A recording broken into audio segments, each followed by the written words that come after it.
That word, Karui, is an informal name for anyone of the blood, whether a chieftain, a child, or a kaivana.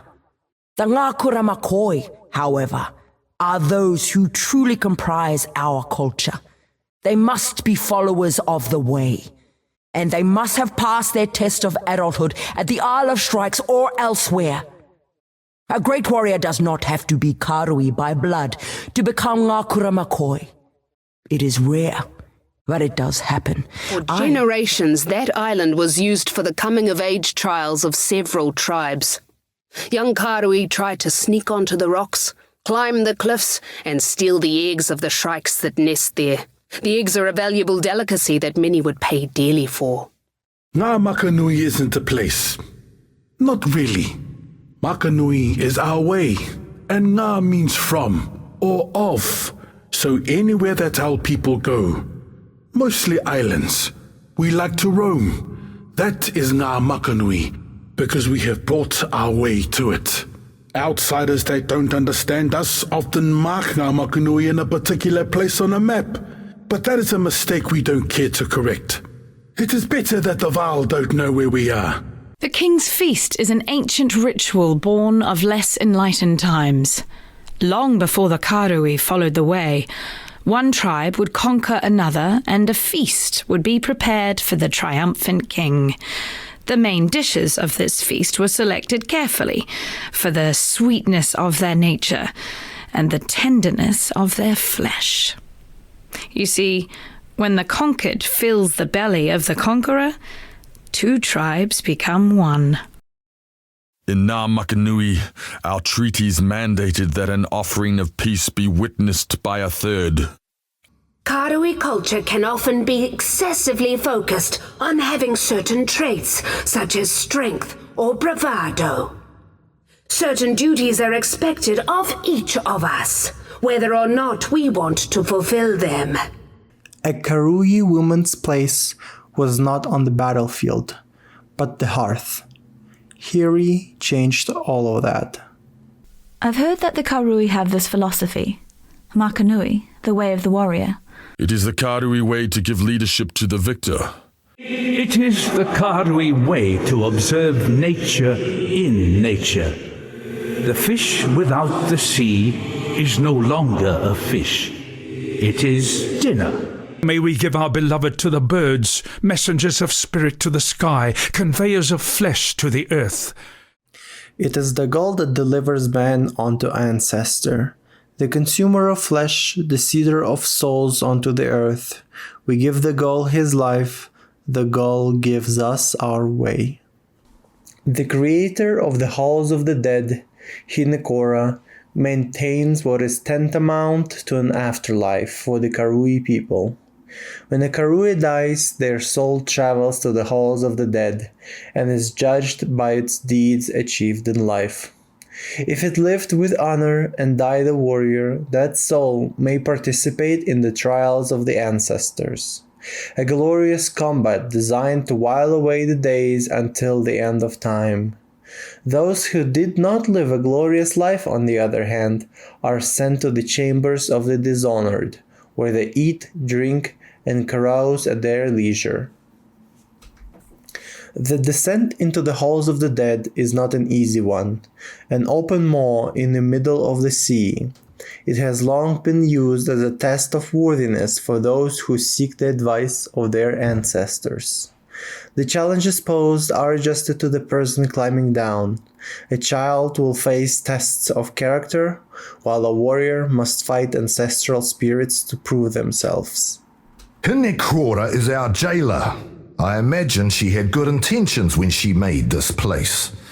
Preserve the souls of the Karui so that they may guide their descendants. Sure, sounds lovely. Then she went to sleep for thousands of years. All the souls of my people have been collecting here unattended ever since. That seems like a massive blunder. I don't care that she's awake now. She's hardly present. There's no way she's the same as she was, not after a sleep like that. We're stuck in a prison without a warden, and there's no way out. While I greatly enjoy advising generations of Karui that come to us for wisdom, I do wonder if the halls of the dead are a good idea in and of themselves. Hinikora brings our souls here after we die. But where do the souls of other peoples go? Where would we have gone? We assume the alternative is oblivion, but nobody knows for certain. These unanswerable questions plague me at night when I am trying to sleep. Many think I was defeated by Kalm in some grand battle. But I was 74 when he took my head. He essentially bullied an old man. Can you picture my delight when I awoke here in my prime? I know that I give you lots of, what do they say, shite. Yes. But I'm just overcome with joy at being young and strong again. No harm meant. Oh, and I'm one of the lucky ones. Here, our souls appear as we truly see ourselves. Some of us had some pretty big surprises when they woke up in the halls of the dead. The afterlife is long, outsider. Think of the longest time you can remember. A winter that went on for many extra months. Or back to your childhood. That long. Then it's even longer than that. We might be dead here, but we're all still alive. Everyone here has gone through the traditions with everyone else. Some were even married for centuries. Eventually, though, time has a way of wearing everything away. You think you found your partner for eternity. Then 100 years later, you find the same thing with someone else. They tell me I'm here until the end of time itself. When I ask how long that is, they all give me a different answer. I don't think any of them actually know. They console themselves with tales of endings and rebirths, but I think they're terrified of the most likely possibility. What if time never ends at all? What if we're here forever? That Rongokurai chieftain has been here thousands of years already, and he's gone a bit off. What happens when we've all been here for 10,000 years? 1,000,000 years? We'll be stark raving mad, and we'll never get out unless we unite and assault the walls of this prison directly. Here in the halls of the dead, we while away our days by holding grand competitions of skill and daring. This has always been a place for Karui warriors to hone their mettle against the best that ever lived. The souls of our people were on the verge of madness, from isolation and ennui until the trials were devised. Before the slumber of the gods, Hinekora devised this mock warfare to engage us, and she succeeded. The halls of the dead have never been so full of life, so to speak. We know the games will eventually lose their amusement, but eternity is not forever. We need only entertain ourselves until time ends. There is a forgotten passage, a narrow but lengthy crack in the earth that leads to the main well, though the dead just find themselves back here after a few minutes. Still, that few minutes on the ocean, seeing the living world again, glorious. There are parts of the halls of the dead I wish I could see. Supposedly, there was a place for the souls of warriors that weren't very skilled, and there they laze around in dishonor, eating, drinking, and doing whatever they want. How do I get to the chambers of the dishonored? I should be there, not here. If one is an annoyance, then 100 is a threat. All are welcome in Hinekora's eternal home. Should first ask no questions. There are so many Karui tribes and so many gods. We don't all share the same ones either. There are tribes in western Ngamakanui beyond Izmir with gods most of us are barely aware of. Those tribes are strange, and we don't go there. We all seem neatly divided into our tribes here, but it isn't so. Warriors switch tribes all the time due to marriage, chieftain successions, or simple wanderlust. We Karui are a nomadic people, in the physical and spiritual sense. When I call my tribe the Valako tribe, yes, we are.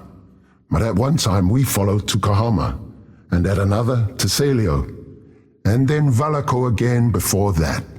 Essentially, each god must prove themselves to us the same way we prove ourselves to each other. If a tribe falls on hard times, clearly their god has failed them, and it may be time for another. We can also call upon any god we wish at any time, so long as we're in good standing as a warrior. Basically, it's like children running amok round the campfire. The Karui were a peaceful culture of farmers and fishermen, before fate thrust the great Tukohama upon them. It was he who put the stone axes in their hands, and the hunger for conquest in their bellies. Farmers quenched their dry fields in blood. Fishermen emptied their holds of fish and filled them with land's greedy hordes. Battle by battle, war by war, Tukohama carved the steps that would carry him up a mountain of severed heads and into immortality. Tukohama's axe is called anger, his spear is called greed, and the victims are the minds and hearts of all Karui. Our father of war was the first to put axes in Karui hands. We learned that we could take from this world rather than accept what was given. Many of the other gods are generous, but why should we subsist in harmony with the land when we have the strength to be its masters? Tukohama provides us with weapons and knowledge of war, which lets us walk the path safely. Weakness must be purged, lest it poison the blood of all Karui. Tukohama stood in the door, blocking the sunlight from Hikatomanga and his family. The father of war's retribution was inevitable, for it is known man cannot cheat the gods without consequence. The Tukohama tribe and the Ngā Mahu tribe were in continual conflict. A cycle of vengeance kept the two groups raiding each other, and they were beginning to lose their superior positions. There was a danger of the other tribes becoming dominant. To put an end to it, Ngā Mahu and Tukohama went through the traditions together. Tukohama aided her in the forging of the legendary axe, while her ring, a sign of fire and fertility, was given to us. Each tribe has its own belief about how the world will end, but you must understand these tales do not conflict. They are all correct. Our traditional expectations are not literal. Our Hatungo speaks of a time when all Ngā Kuramakoi will become so strong and so skilled at warfare that every man and woman will seek to become their own chieftain. Bloodlust will take over the people, and war will continue until only one warrior remains. That warrior will be the strongest that ever lived in all of history, and he will die soon after from his wounds. His fallen body will become the new world, and his blood, the rivers. His dying war cry will become the sky, and his fierce eyes will become the new sun and moon. Of course, this is not a literal tale. It is meant to give us a sense of place in a chaotic existence. There is immense value in this. Our traditions give us meaning and purpose. That is why I have dedicated my life and my death to upholding them. Otherwise, we would be adrift and full of fear. Fire was a gift to mortals. Ngā Mahu lends us fire, which illuminates the path. We do not command fire. Ngā Mahu lends it, and Hinikora returns it. The Hinikora tribe thinks time will simply stop one day. No. The Ngā Mahu tribe believes the world will end not with some pathetic unraveling of the seasons, but with a tremendous eruption. Rayclass will stab itself and pour forth its lifeblood to burn away all life, both the mighty and the diseased, as it has done before. Then, the first of a new line of Karui will emerge from the molten caldera. as we did before. They will be different, maybe better in some sense, having learned from the wisdom our souls will carry forward. Theirs will be a savage new world to conquer all over again. I wish I could be there to see it. A glorious new challenge unlike any other. But my soul will be returned to the volcano with all the others here in the halls of the dead, to be melted and reforged into that entirely new Karui essence, that new line.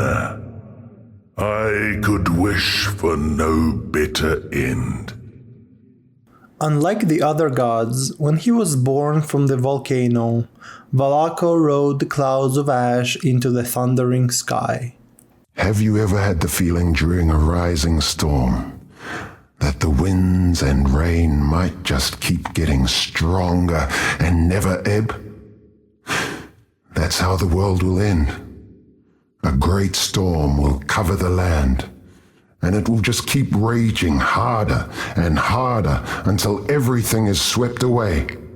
Then, as always happens after a big storm, life will burgeon anew. We see it all the time around us. Why would it be any other way? A gift from Tassalio, god of water, to the chieftain Rakiata. Kaum took Rakiata's head and hand, so that his warrior's axes might rise and fall like the waves. Many believe that the Mother of the Moon has been off fighting a war against the Mother of the Sun for thousands of years. While Lanihua is indeed absent, it is not to fight against her sister. The wounded souls from that war are sent to the Silver Palace, where Arohongui tends to them until they may rejoin the fight. Those warrior souls cry out in fear and torment as they lay in hospice. They speak not of war with Sione, but of a war with the stars themselves. They have been sworn to silence by both Sione and Lanihua, but the feverish ones cannot help but rant. Apparently, the two sisters did go out into the night sky to wage war upon one another. But when they got there, they encountered something horrible. Something that drives even the strongest warrior to madness and panic. We have not been abandoned by our two strongest gods. They are out there protecting us every single minute of every single day, and they cannot rest for even a moment. That's what the tales say, in any case. I don't know how much of that I actually believe. Ramako is both the father of light and father of the sun. These are not the same duty. In the early days, he was just the father of light, and he brought beauty and warmth everywhere he went. The mother of the sun, Sione, lived alone in a jade palace in the sky. At that time, the sun was no brighter than any other star, and it was verdant green. Sione, however, was the most ambitious of the gods. She traded away all of her tribe's possessions to foreign cultures in exchange for gold, and she plated her entire palace with that useless but shiny material. Her tribe was on the verge of starvation, but she asked them to trust her. They put on a festival with what little they had left, and to this, Ramako was invited. In awe of the supposed wealth of Sione, Ramako accepted her invitation to go through the traditions together. Once he entered her golden palace, his light reflected countless times, blazing warmth and life all over the world. Sione's palace cyclically rose above the world, then back into it. And while it was in the sky, that time became known as day. To her credit, this shining beacon drew food, wealth, and respect to her tribe. Her gambit paid off. Ramako became the father of the sun ever after. The Ramako tribe, like us, often uses ice and cold in their war-making. That is because Ramako has long loved Lanihua, Arohongui's mother, in secret. He fights not for himself, but for her. His people do the same. I don't understand it at all, but it is what it is. Ah, yes. Rāmako was impersonated by someone who visited Lanihua, the mother of the moon, in his guise. My ancestors suspected the truth of this immediately. Arohongui had a very strange inheritance, with abilities prone to darkness and illusions, quite unlike Rāmoko's golden strength and honesty. There is a tale, very rarely told, of a deceiver being caught and locked away for this crime. Supposedly, it was the ancient elders of my tribe that enacted this justice. But we consider the matter settled. But Sione and Lanihua continue to battle for eternity in distant realms. They do not listen to us. They do not listen to anyone. All they care about is vengeance. It might be controversial in Western Ngāmakanui, but I say that the gods who forget their people are not owed our loyalty. The ancient tavukai against the use of projectile weapons is not a rule that applies to us. It was a matter of pride for those tribes that lauded brutish men with large axes. The Rāmako tribe prefers to fell warriors like that with well-placed arrows, long before their axes ever come close. The other tribes tell all sorts of stories about the end of time. Those are just fables. You see, the sun sets somewhere inside the world each night, but it also changes course from season to season. Eventually, it will stray too near and Rayclass will be burned away by its heat. However, the sun brings life as well. So once it returns to the sky, as it always does, there will be a burst of verdancy unlike we have never ever seen. If you think about it, it's the only end that makes sense. Rongokurai is the father of night. Many associate that with evil. Not so. The night shrouds the innocent, hiding them from those who would do harm. The night gives cover to warriors on their raids. More importantly, the night is cool, bringing relief from a hot day. My armor is heavy and gets quite hot, so I look forward to the sunset. It's the little things. Ah, Rāmako's brother. During the traditions, when Rāmako first joined with Sione, Rongokurai came to the feast at her palace. This confused the people and the animals, as the sky became dark at strange times when Rongokurai's darkness dimmed the reflecting light of her golden walls. This greatly irritated Sione. There was nothing she could do. He was family. Her own sister often caused such disruptions already when that silver palace neared hers. And now Rāmoko's brother would interfere as well. She resolved to hold family gatherings as little as possible. That is why eclipses only happen every few years. The two sisters put aside their eternal war for a brief time to satisfy their traditional familial obligations. Even the gods must follow the way.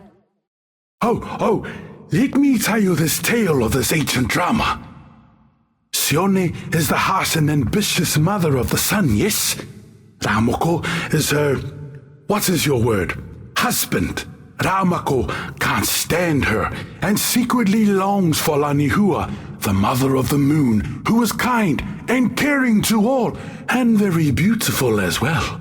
Rāmako goes to our father of night, Rongokurai, and asks for the cover of darkness to secretly visit Lanihua without his wife knowing. Poor Rongo, being a good brother, obliges. Rāmako visits Lanihua many times until, as happens with such things, Arohongui is born. Sione becomes furious, as you can imagine. The sun becomes so bright, fire scorches the world.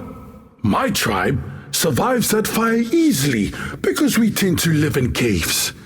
But Lanihua, being a natural healer, steps in to preserve the rest of the Karui. Sione goes to war against her, and she and Lanihua have been fighting ever since.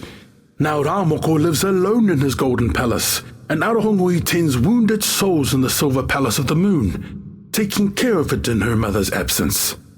The most absurd part? Rāmoko claims it wasn't him. He calls his brother a liar, and now Rāmoko and Rongo don't speak.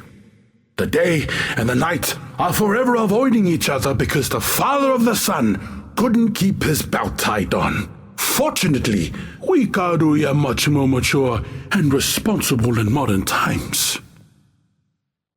Oh, you've been talking to the Hinekora tribe, have you? They're very dramatic with the end-of-time fable. The Rongokudai tribe has a much more dignified end in mind. When the world gets tired, it will be a quiet and calm slip into twilight. A night that goes on so long it blends into death itself. No more sunlight, no more plants, no more animals, no more people. Then, just as it always has, the sun will rise again on a new world. With sunlight comes plants, then animals, then people. It's obvious. The daughter of the moon has my tribe's eternal loyalty. Alone among the gods, she has no agenda of her own. The rest all seek something endlessly. Whatever it was that gave each of them a divine spark. But Arohongui was born divine, and chose to aid the Karui people as much as she could. She did not ask us for loyalty, and that is why she has it. Ramako's claim that someone impersonated him and visited with Lanihua in his guise may be true. We follow Arohongui with utmost loyalty, but my tribe certainly noticed that she never expressed any divine abilities having to do with light or warmth. When tending wounded warriors, she would often give them visions of beautiful landscapes and shining waters to help calm them. When tending the dying, she gave them visions of their family, until the spirits of their ancestors truly greeted them here in the halls of the dead. These are acts of mercy and kindness, but they are not powers of the sun or the moon.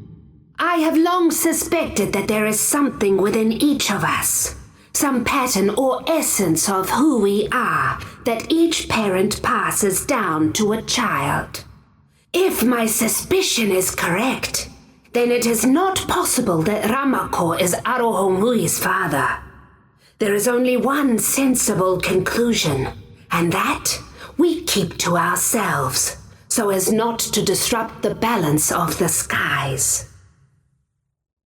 There are many fables about the end of the world, but those are just metaphors. My tribe knows how it will really happen. The moon in the sky above follows a roughly oval path around us. Did you know that our world is actually shaped like the moon? Most believe that Rayclast is flat, because that is the obvious interpretation of what we see. However, in studying the moon, my tribe has discovered the truth.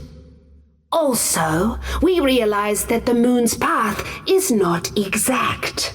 Over many, many thousands of years, it is changing slightly toward us.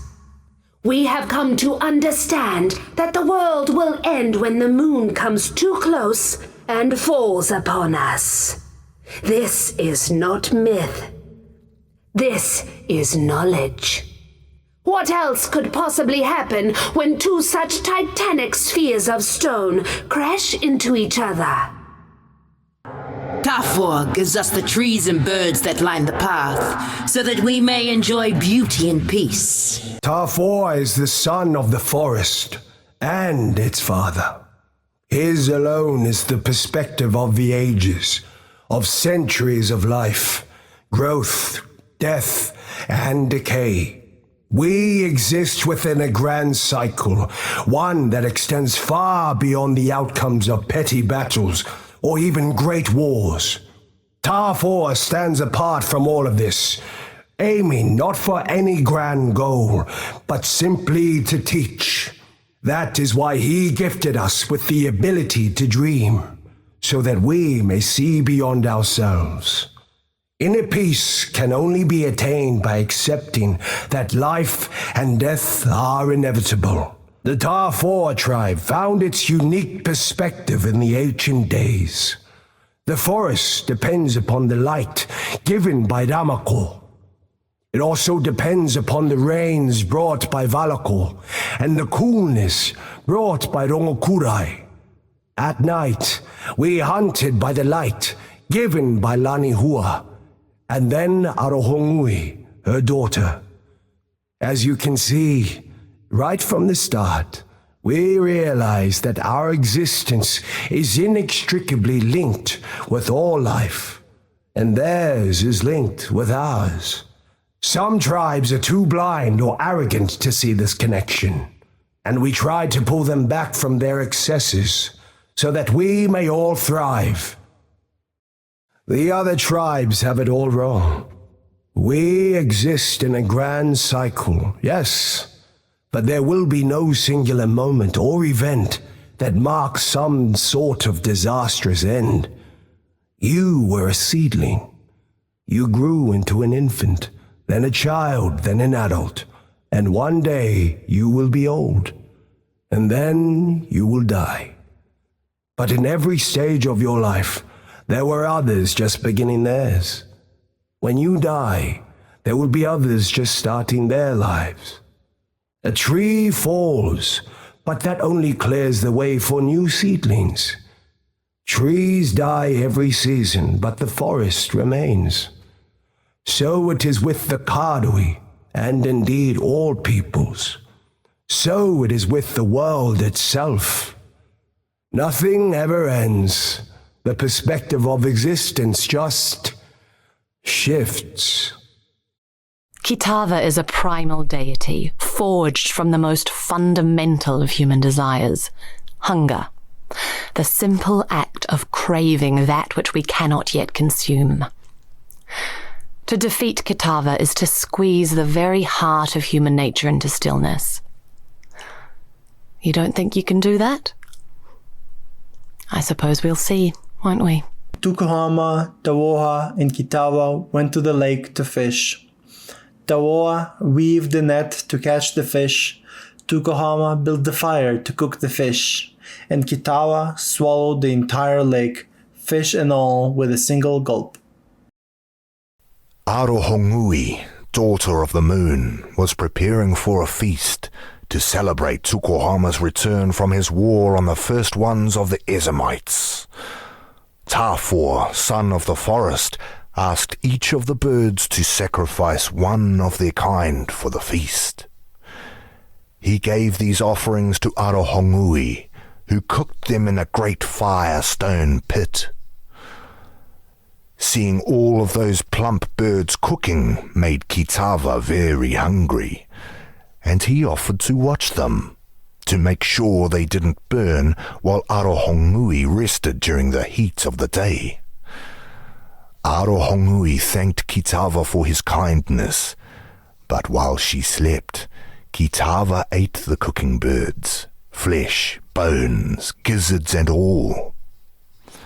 Upon waking, Arohongui was furious to find that Kitava had lied to her, for saying that he would watch the birds when he truly intended to eat them all up.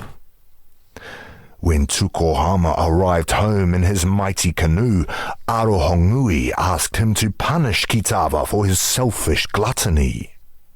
Tukohama, our father of war, agreed and pulled the sharpest tooth from his own mouth. He then asked Arohongui and Tafor to hold Kitava fast while he cut Kitava's face with the tooth. 2 slashes that blinded Kitava and formed a bleeding cross upon his face. From that day forth, Kitava would never be able to promise to watch that which he truly intended to consume. To replace the feast of birds that Kitava had greedily consumed, Tukohama, our father of war, and Valako, father of storm, went fishing. Although Kitava was blind, he could still cast his line and feel when a fish took his bait. So Tukohama and Valako took him with them on Tukohama's mighty canoe. But while they fished, Kitava grew hungry and secretly ate all of their bait of grubs and worms. Disgusted and angry, Tsukuhama and Valakor decided to use Kitava as bait instead. Valakor used his own jawbone as a hook, impaled Kitava on it, and cast both into the sea. Kitava sank to the bottom of the sea, but instead of the fish eating Kitava, it was Kitava who ate all of the fish that nibbled at him, flesh, scales, guts, and all. When Tsukuhama and Valakor hauled a fat-bellied Kitava back up from the sea, they were even more furious and knew that Kitava must be punished one final time. Tsukuhama, our father of war, and Valakor, father of storm, took Kitava to Hinekora, mother of death. They asked her to kill the greedy Kitava, for surely their tribe would starve if Kitava continued to live among them. But Hinekora refused, for death would not teach Kitava the lesson he needed to learn. Instead, Hinekora beat Kitava with a whip woven of her own hair. To Kitava, each strand was a searing lash, and so he wore thousands and thousands of blistering lashes across his back, as Hinekora drove him relentlessly into the darkest corner of the underworld. There she left him to suffer, without water or food, for the rest of eternity. And there Kitava remained, in the darkness of Hinekora's night-clad island, for time beyond measure. There he suffered, waiting for the day that he could return to the world of light, to slake his scorching thirst and satiate his ravening hunger. Hinekora bound Kitava to a rock that Kitava could not lift with all his might. Kitava vowed that when he broke free, he would devour every soul in Hinekora's domain. The world will end in a divine stomach once Kitava has eaten all that lives. A traveler was walking through a sparse grove. He encountered Tafoa, who was sitting and meditating. The traveler quietly joined him for a time, watching a seed fall from above and grow into a mighty oak over the course of a century. That oak dropped its own seed, and another titan grew. Eventually, a vast forest emerged around them. Tafoa opened his eyes and asked if the traveler understood. He replied that he did. Save for one thing, some seeds fell but never grew at all. At this, Tafoa looked past him. Hinekora was walking the same path. She picked up each seed that never became more and carried them with love in a bowl formed from her dress. The traveler shed a single tear, for he finally understood. Hinekora. The mother of death is the steward of our souls, but she has no great desire to destroy us. The mother of death is all that stands between us and oblivion. Before she embraced us, those that died simply ceased to be. Now the souls of the Karui people continue on, lending their wisdom and strength to those that follow. Hinekora herself is known for the gift of prophecy. According to her Hatungo, Hinekora remembers the previous cycles of time, and thus has much wisdom about the path ahead. She sees not what you will do, only what you did, and what you might do again, probably. Hinekora does not see the future. That is the domain of chaos. The Mother of Death is gifted with the ability to see into the past. Not very clearly, but far deeper into the murk than mortals can comprehend. Before Rayclast, before the lake, before the primordial molten world, before the stars themselves. Time circled upon itself into infinity. She sees not what you will do, only what you did, and what you shall do again. Probably. Chaos sees what Hinekora cannot. The myriad span of all that is yet to happen.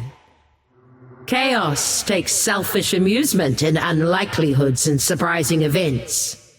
Hinekora serves order, ensuring that what must happen, happens. Two impulses, as unlike each other as any twins could ever be, locked in eternal conflict by their very nature. I don't know what to make of the Hinekora tribe. They have always lived halfway in death and halfway in life. Their eyes are elsewhere, and their words are meaningless. They have some kind of strength, but I don't know what to make of it. And I certainly don't feel they are passing down any wisdom to their descendants when they speak in riddles. Maybe it's just the particular warriors here. I can't imagine their children talking in prophecies and enigmas. One day time will end. Then time will begin again. All the pains of a long and weary existence will fall away from us, and we shall see the world with innocent eyes once more. You do not remember our previous meetings, but I do, by the grace of Hinekora's sight. She bears the burden of knowledge, so that you may live unencumbered by the inevitable despairs of age and wisdom. No matter how long it truly ends up being, existence always feels too short a season. Lucky are those who get to do it all over again once time begins anew. Fresh-faced, a weapon in hand, facing a savage and untamed land with limitless potential, youth, or something like it, granted to the bold. That is what it means to be alive. The dead will always be here, forever unchanging, locked in a dance we cannot change. Two hungry children frolic in fire and blood. One small, one enormous. A feast ends at sword point. An ivory grin silently faces the oncoming storm.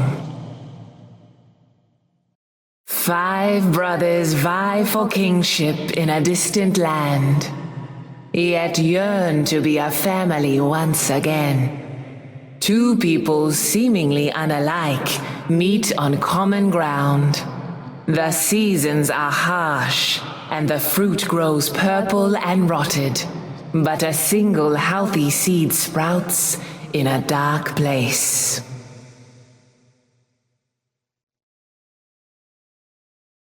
Beware the gaze of the Pale One. A colony of ants burrows through a wall, seeking the treasures beyond. Truth and hope are enemies. Lumbering stomachs with vast mouths consume all that grows. Ignorance is a weapon sharper than any other, though it may cut its wielder just as cleanly. 2 enemies born opposed, clasped hands only once. The silent wall and the raging storm oppose the endless swarm. The cheerful cat is destined, not lucky. The grumpy dog is her guardian, not unlucky. The queen always was and always shall. Alva Valai, stop mucking about in time. A liar convinces a good man to flee. A lord ravages his own land in a desperate search for legitimacy. A noble woman from a distant land is not who she claims to be.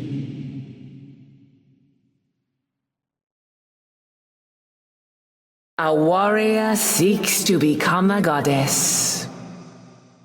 The rivers flow only with sand.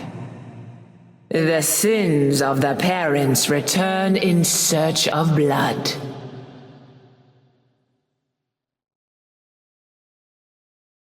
A bright future lies in a dark past. The erudite thaumaturge is missing. A grand palace begins to collapse for want of a single brick.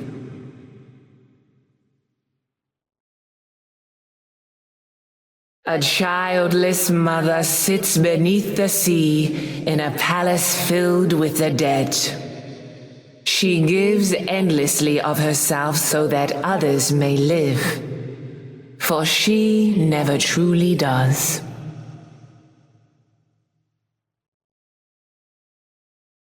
Warriors of many different tribes gather to save the world. Warriors of many different tribes gather to doom it. Each thinks the other is the true threat.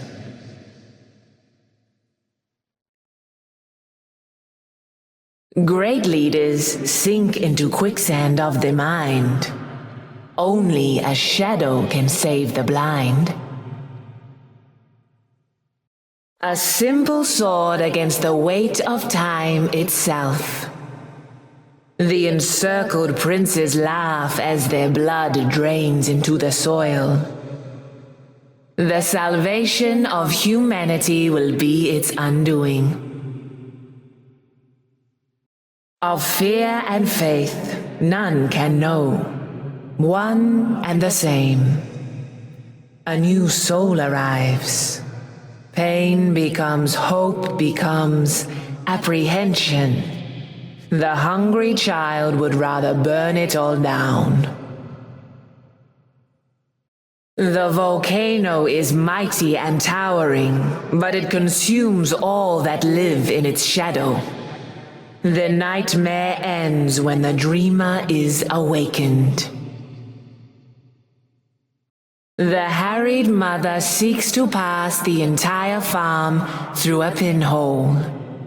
Though it is the smallest of the animals, the Tuatara protests. A river runs between a mountain and a molehill. She will know you by 3 different faces. You will know her by 3 different faces. A great silence falls over a vast crowd. The meddlers seek to reflect the world as it was. A court jester leads the nobles through the forest with wild tales and promises of plenty, not knowing the trail ends in a cliff. A spider sits atop a throne of artifice, spinning a web across the world. Corruption begins to ooze like blood across the sea, tainting unspoiled loam. A mask hides grief beyond measure. A man carrying a mountain threatens to rupture the sky.